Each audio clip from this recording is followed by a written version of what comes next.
લીમખેડા ખાતે ભવ્ય તિરંગા યાત્રા યોજાઈ। દેશભક્તિ અને રાષ્ટ્રપ્રેમની ભાવનાને વધુ પ્રબળ બનાવવા માટે લીમખેડા ખાતે સાંસદ સભ્ય અને પૂર્વ કેન્દ્રીય મંત્રી શ્રી જસવંતસિંહ ભાભોર સાહેબની આગેવાનીમાં તિરંગા યાત્રાનું ભવ્ય આયોજન કરવામાં આવ્યું હતું।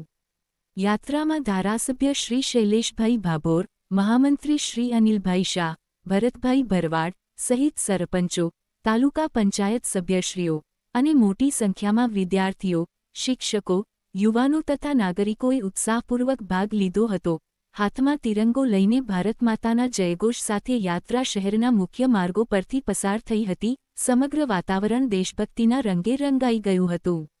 યાત્રા દરમિયાન ભારત માતા કી જય, વંદે માતરમ જેવા દેશભક્તિના નારાઓથી સમગ્ર વિસ્તાર ગુંજી ઉઠ્યો હતો। ઉપસ્થિત સૌએ રાષ્ટ્રની એકતા, અખંડિતતા અને ગૌરવ જાળવવાનો સંકલ્પ કર્યો હતો।